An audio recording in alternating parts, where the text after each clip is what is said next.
Bismillahirrahmanirrahim. Assalamualaikum warahmatullahi wabarakatuh. Innal hamdalillah nahmaduhu wa nasta'inuhu wa nastaghfiruh wa na'udzu billahi min shururi anfusina wa min sayyiati a'malina.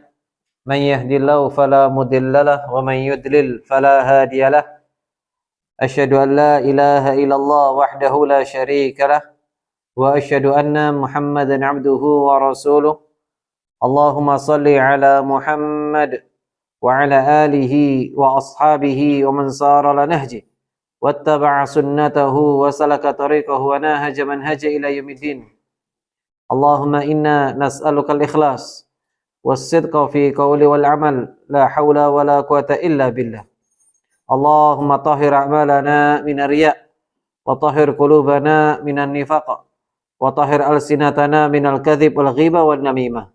Wa tahhir a'yunana minal khiyana.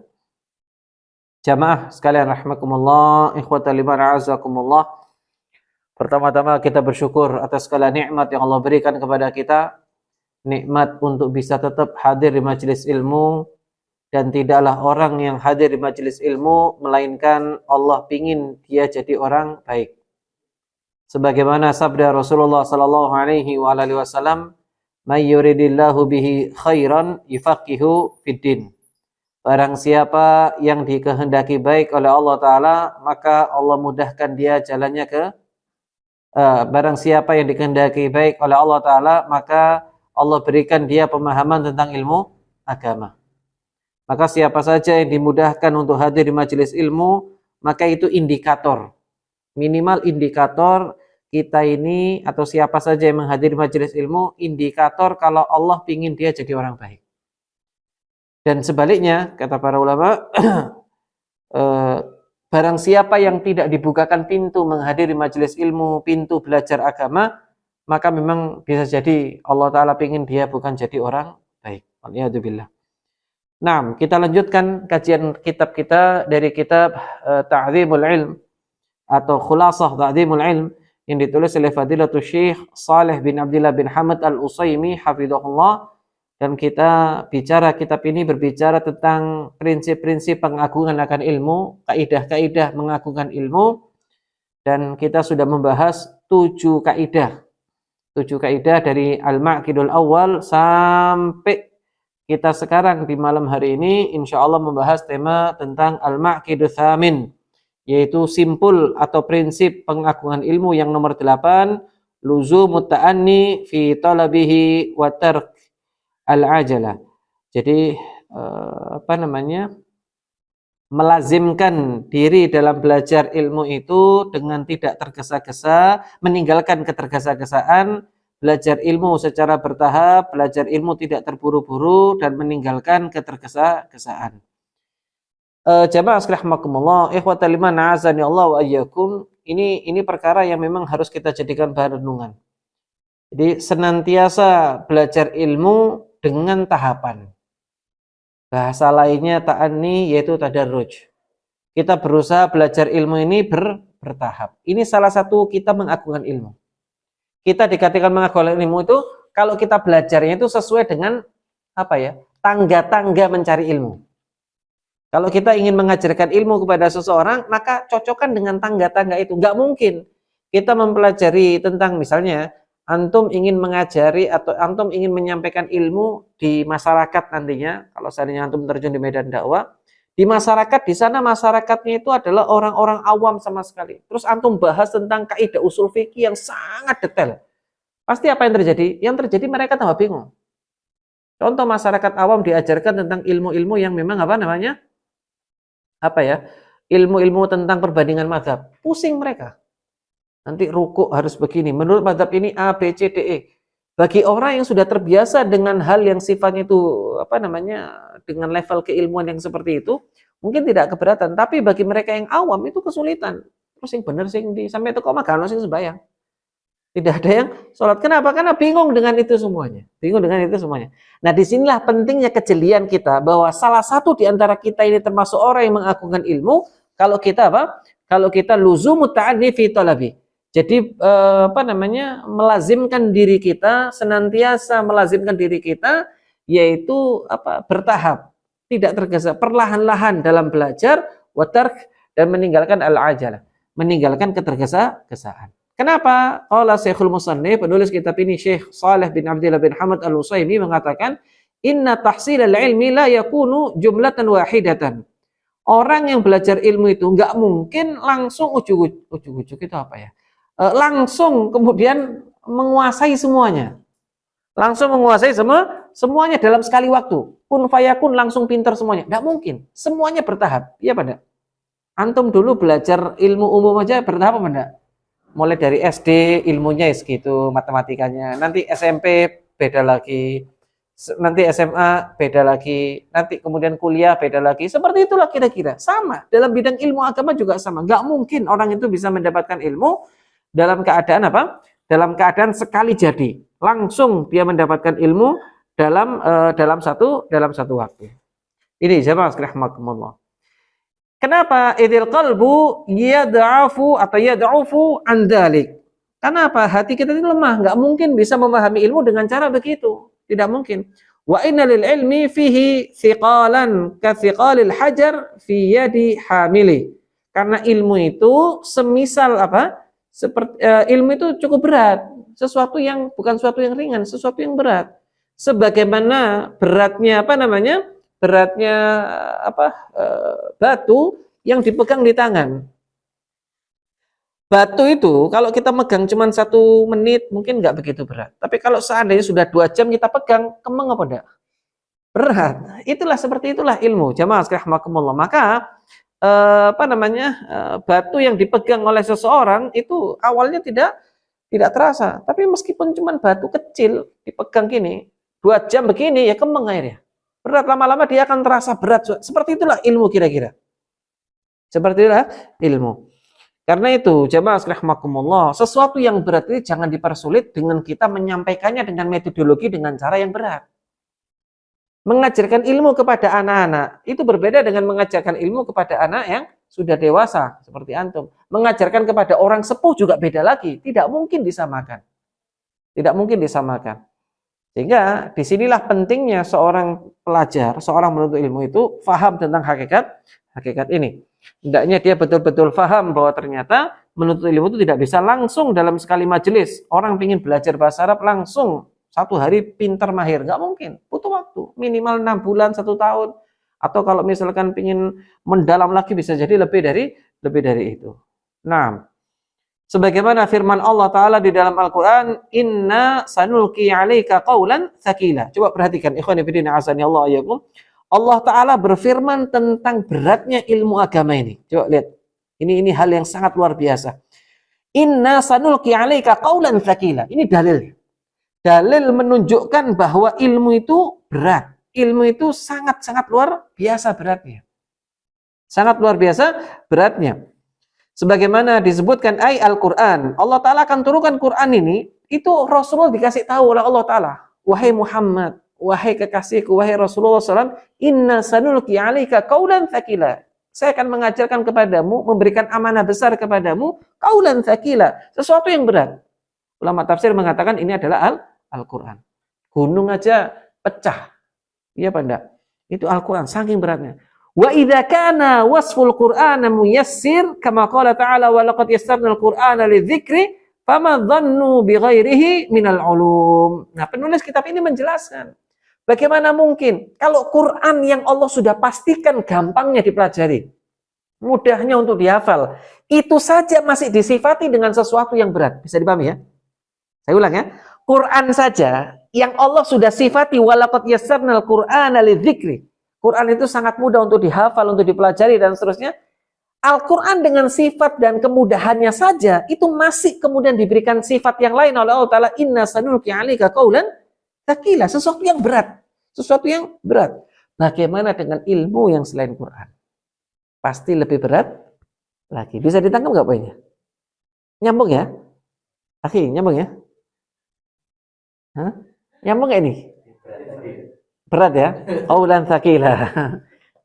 Saya ulang, sederhanakan. Intinya di sini bahwa ilmu ini ada sesuatu yang berat. Tapi supaya tidak berat, caranya bagaimana? Ya bertahap belajarnya. Pelan-pelan, nanti insya Allah kita akan paham. Jangankan untuk ilmu umum, ilmu komputer, ilmu ini. Quran saja yang sudah dipastikan gampangnya orang mempelajari dan menghafalnya, itu masih disebutkan sebagai sesuatu yang berat. Inna sanulqi 'alaika qaulan tsaqila. Apalagi ilmu yang di luar Al-Quran. Waqad waqa'a tanzilul Qur'an ri'ayatan li hadzal amr munajjaman mufarraqan bi'tibaril hawadits wan nawazil. Kama qala ta'ala wa qala alladziina kafaru laula nuzzila 'alaihil Qur'ana jumlatan wahidatan kadzalika linutsabbita bihi fuadak wa rattalnahu tartila. Nah, ini waqad waqa'a, jadi kata penulis kitab ini, waqad waqa'a tanzilul Qur'an ri'ayatan li hadzal amr munajjaman mufarraqan bi'tibaril hawadits wan nawazil.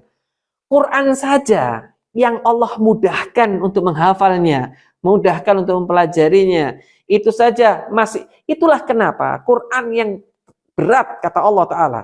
Padahal mudah dihafal, tapi berat karena saking beratnya dan besarnya amanah Quran itu. Maka Allah turunkan sesuai dengan keadaannya, sesuai dengan waktunya. Allah tidak turunkan Quran langsung 30 juz, tapi bertahap, sesuai dengan periodenya, sesuai dengan waktunya, sesuai dengan keadaannya. Sebagaimana firman Allah Ta'ala, orang-orang non-muslim tanya, wa qala alladziina kafaru laula nuzzila 'alaihil Qur'ana jumlatan wahidah. Kenapa Allah nggak turunkan Al-Quran itu langsung 30 juz? Kan mereka protes begitu di dalam Al-Quran, surat Al-Furqan itu. Anda bisa lihat di kitab. Kenapa? Kadzalika linutsabbita bihi fuadak. Supaya kamu itu mantap. Sehingga Quran diturunkan secara bertahap. Oh, kejadian ini turun ayatnya, kejadian ini turun ayatnya, kejadian ini turun ayatnya. Subhanallah. Sehingga kita nantinya bisa paham Quran itu. Bayangkan kalau langsung 30 juz, Rasulullah akan cepat paham karena beliau adalah seorang nabi dan rasul. Bagaimana dengan orang Badui? Bagaimana dengan orang? Sehingga Allah turunkan secara bertahap. Tujuannya apa? Linutsabbita bihi fuadak. Untuk memantapkan jiwamu. Supaya faham ini maknanya begini, ini kasusnya begini, ini istinbat hukumnya begini. Sehingga Rasulullah bisa menjelaskan itu kepada umatnya dengan sangat mudah dan gampang. Sehingga para sahabat dan generasi yang ada pada saat itu betul-betul bisa mempraktikkan Quran sesuai dengan keinginan Allah dan Rasulnya. Bisa dipahami kira-kira? Nah, ini tentang Quran. Seperti itu. Sehingga ini menjadi dalil, kata para ulama, dalil pentingnya kita kalau ngaji, kalau belajar itu bertahap. Jangan langsung pingin begini, langsung pingin jadi pinter. Enggak, semuanya ada waktunya. Antum menyelesaikan kitab Durusul Arabiyah saja mungkin butuh waktu berapa tahun itu? Berapa tahun selesai satu kitab itu? Jilid pertama. Berapa tahun? Lama kan? Lama. Apalagi nanti kitab-kitab yang tebal-tebal seperti Fathul Bari yang 15 jilid sekian jilid, subhanallah butuh waktu lama. Maka butuh bertahap. Ini jamaah sekalian rahmatullah. Wa hadhil ayat, kata beliau, wa hadhil ayat hujjatun fi luzumi ta'anni fi talabil ilmi. Ayat ini adalah dalil yang sangat kokoh terkait dengan pentingnya belajar itu secara bertahap, perlahan-lahan. Wa tadarruju fihi, kebertahapan dalam setiap tingkatan. Wa tarkil ajilah, dan meninggalkan daripada ketergesa-gesaan. Kama dzakarahu al-Khatib al-Baghdadi fil faqih wal mutafaqqih war-Raghib al-Asfahani fi muqaddimati Jami' at-Tafsir wa man syi'ri Ibn Nahas al-Halabi qawluhu al-yawma syai'un wa ghadan mithlu min nukhabil ilmi allati tultaqat yuhassilul mar'u biha hikmatan wa innama sailul ijtima'u an-nuqat. Nah, ini menarik nih ya. Antum coba baca terjemahnya Pak Icar atau saya jelaskan dulu. Ayat ini merupakan dalil yang sangat kuat tentang pentingnya seseorang kalau belajar itu secara perlahan-lahan. Setapak demi setapak. Sebuku demi sebuku. Satu kitab ini selesai baru berlanjut. Wa tadarruj, dan bertahap. Wa tarkil ajilah, dan meninggalkan ketergesa-gesaan. Kama dzakarahul Khatib al-Baghdadi, sebagaimana dinukilkan oleh Al-Khatib al-Baghdadi dalam kitabnya Al-Faqihul Mutafaqqih dan Ar-Raghib al-Asfahani dalam kitabnya Al-Jami' at-Tafsir yang menukil perkataan seorang penyair syair daripada Ibnu Nahas al-Halabi yang bunyi syairnya adalah seperti yang tertulis di situ. Coba terjemahnya apa itu? Antum baca. Bait syairnya itu. Al-yauma syai'un wa ghadan mithluhu min nukhabil ilmi allati tultaqat yuhassilul mar'u biha hikmatan wa innamas sailul ijtima'u an-nuqat. Apa terjemahnya di situ? Diterjemahkan apa itu? Padahal lagi dibaca. Hari ini memperoleh setitik, besok juga setitik. Nah. Dari ilmu-ilmu pilihan yang terus dicari. Nah. Dengan itulah seseorang bisa meraih hikmah. Nah. Sungguh banjir itu merupakan kumpulan dari tetesan. Nah, ini wa innamas sailul ijtima'u an-nuqat. Air itu, banjir itu, as-sail itu adalah tumpahan luapan air yang sangat dahsyat. Itu terjadi gara-gara apa? Setetes demi setetes. Maka dari itu, ikhwan fillah azakumullah, ini pelajaran penting bagi kita. Kalau belajar jangan langsung ujuk-ujuk. Belajar hadis ada tahapannya, belajar fikih ada tahapannya. Dan kita sudah pernah menyinggung kan, kalau kita mau belajar hadis, ada orang pingin, saya mau belajar langsung kepada kitab Sahih Bukhari. Waduh, ketebelan, nanti dulu sabar, bertahap. Bagaimana tahapannya? Pertama belajar Arba'in An-Nawawi. Dengan menghafalnya dan memahami semua 40 hadis itu, atau 42 hadis itu. Sampai mungkin baru pindah kepada Umdatul Ahkam, baru pindah kepada yang lebih berat lagi yaitu Riyadhus Shalihin atau mungkin Bulughul Maram, kemudian baru kepada Sahih Bukhari dan syarahnya Fathul Bari. Begitu ada tahapan-tahapannya. Belajar fikih juga sama. Yang pertama yaitu kita belajar Al-Mumti, kemudian Al-Muqni, kemudian Al-Muqni, Al-Mumti, kemudian setelah itu berikutnya Al-Mughni. Sampai kemudian ketemu dengan perbandingan mazhab di Al-Mughni itu antara mazhab Hambali dengan di luar mazhab Hambali. Dalam mazhab Syafi'i juga sama. Pertama belajar mungkin kitabnya adalah kitab-kitab yang sederhana, gitu kan. Misalnya Matan Nabi Syuja misalnya. Kemudian meningkat sampai kepada kitab yang pertengahan, sampai yang paling tinggi dalam mazhab Syafi'i yaitu Majmu' Syarah Muhadzab. Nah, seperti itulah belajar fikih. Seperti itulah belajar hadits. Nggak bisa orang belajar langsung perbandingan mazhab di saat dia belum belajar tentang dasar-dasar fikih. Pusing yang ada. Betul apa enggak? Nah, begitu. Yang baru dengar kayaknya bingung ini ngomongin apa, Ustaz. Begitu. Nah, enggak apa-apa, tapi minimal harus tahu. Nah, seperti itulah kira-kira. Pokoknya kalau ngaji, kalau belajar itu harus apa? Bertahap. Wa muqtadal luzumu ta'anni wa tadarruj. Nah, dan beliau menjelaskan kepada kita, ikhwan fillah azanillahu bahwa sesungguhnya perjalanan seseorang dalam menuntut ilmu secara berlahan dan bertahap itu, bagaimana caranya? Beliau menjelaskan ada beberapa poin penting, yaitu apa? Yang pertama, bada'atu bil mutunil qisar musannafati fi fununil ilmi hifdhan wastirahan wal mailu an mutala'atil mutawwalat allati lam yartafi'il talibu ba'du ilaiha. Nah, ini penting ya. Fadhol silakan dibaca terjemahnya bawahnya syair itu. Konsekuensi dari adanya tahapan belajar adalah memulainya dengan matan-matan ringkas di disiplin ilmu. Berarti dulu di situ. Jadi langkah pertama yang dimaksud bertahap itu bagaimana, Ustadz? Nah, langkah pertama apa? Memulai dengan matan ringkas. Dengan matan yang ringkas. Dalam ilmu akidah misalnya, biasanya akan dimulai dengan kitab yang sangat sederhana. Contohnya apa itu? Ushulus Tsalatsah misalnya. 3 landasan itu kan. Terus kemudian meningkat lagi kepada kitab Tauhid. Atau kemudian kitab kitab Al-Aqidah At-Tahawi misalnya. Dan seterusnya. Ini dalam ilmu akidah. Dalam ilmu hadis juga sama, pelajari dulu yang paling sederhana. Apa itu? Yaitu misalnya kitab Arba'in An-Nawawi. Kemudian meningkat kalau berkaitan dengan hukum adalah Umdatul Ahkam. Kemudian meningkat lagi kepada Bulughul Maram. Dalam bab adab ada lagi tambahannya itu kitab Riyadhus Shalihin misalnya, atau Adabul Mufrad Imam Bukhari. Itulah tahapan-tahapan itu. Jadi dimulai dari matan-matan tipis dulu, buku-buku tipis. Makanya di kurikulum kita ini, di kajian kita ini, insya Allah mudah-mudahan Allah istiqomahkan kita, di mana selesai kitab ini nanti kita akan bahas kitab-kitab yang tipis yang lainnya. Tergantung nanti kita akan pilihkan yang mana. Yang jelas kitab itu tidak mungkin kitab tebal dulu. Dengan kita belajar seperti ini, insya Allah kita akan lebih bisa memahami belajar agama dengan mudah. Baik. Fadhol, lanjutkan. Dihafal dan dipahami, bukan membaca kitab-kitab tebal yang belum waktunya dipelajari. Nah, ini bukan berarti kita nggak boleh, Ustadz, berarti kita nggak boleh belajar kitab yang tebal-tebal. Nanti ada saatnya. Ada saatnya. Tentu yang membahas juga Ustadz yang punya kapasitas di bidang itu.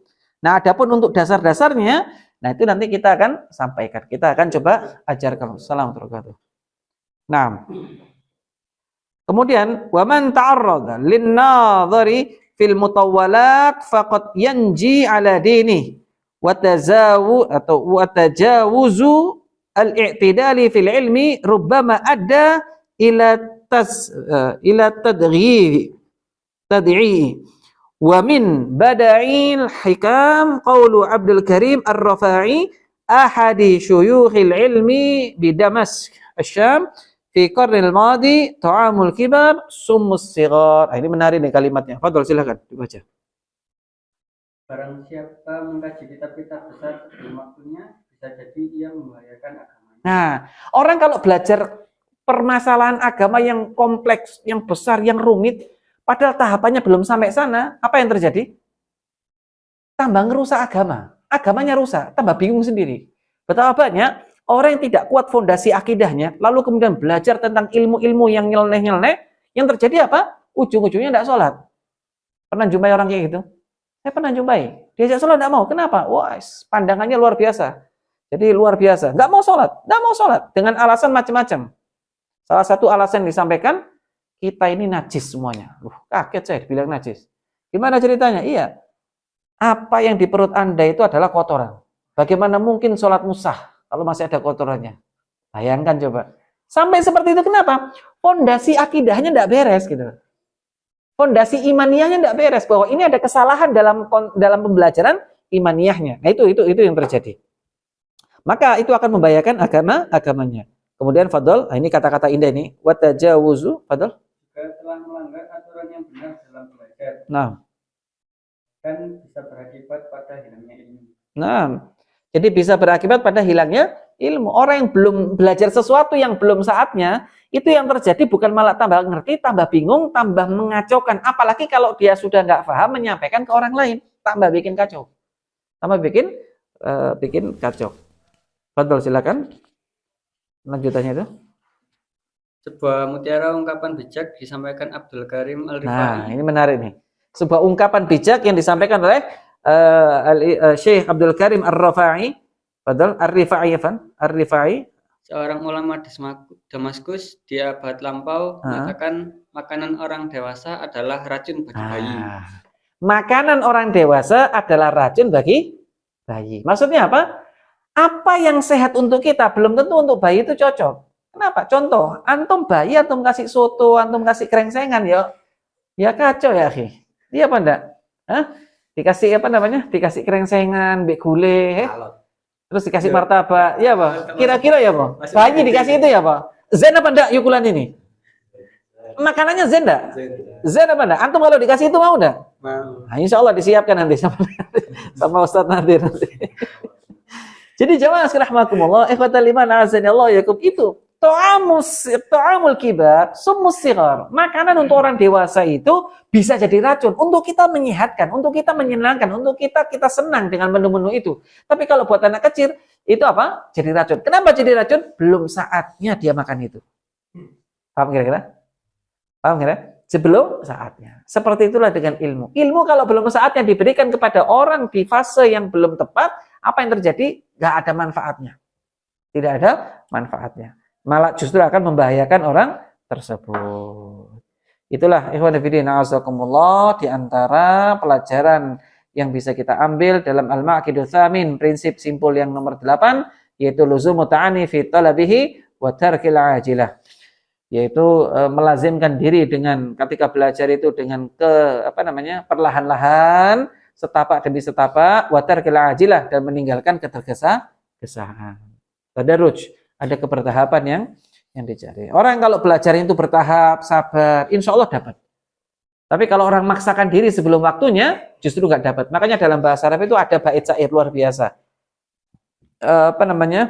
Man ista'jala qabla awani uqiba bihirman. Barang siapa yang tergesa-gesa sebelum waktunya, maka dia dihukumi tidak dapat apa-apa. Tidak dapat apa-apa. Sehingga jangan tergesa-gesa, sabar. Insya Allah dengan kita belajar pelan-pelan, insya Allah dapat. Antum belajar ilmu apa saja, bukan cuma ilmu agama ya, ilmu umum juga sama. Pelan-pelan, bertahap. Jangan, kan nggak ada orang kuliah misalnya langsung pingin ke dosennya. Saya kalau di bidang komputer ya, pokoknya saya semester 1, saya harus pinter semuanya. Sistem informasi ngerti, kemudian pemrograman ngerti, semuanya ngerti. Tidak bisa, bertahap dulu. Kurikulumnya ditahapi dulu sampai kemudian matang. Nah itu yang mungkin perlu dipahamkan. Bisa dipahami gitu ya? Baik, dengan begitu berakhirlah pembahasan tentang prinsip yang nomor 8 ini. Semoga Allah Ta'ala menjadikan kita para penuntut ilmu yang bersemangat, penuntut ilmu yang senantiasa sabar dalam mencari ilmu dan sekaligus rela untuk menapaki setiap tahapan-tahapan mencari ilmu, dan kita dimudahkan untuk mendapatkan ilmu yang manfaat. Amin amin ya rabbal alamin. Barakallahu fikum. Subhanakallahumma bihamdika asyhadu an la ilaha illa anta astaghfiruka wa atubu ilaik. Wa sallallahu ala nabiyyina Muhammad wa ala alihi wa ashabihi ajma'in. Walhamdulillahirabbil alamin. Wassalamualaikum warahmatullahi wabarakatuh.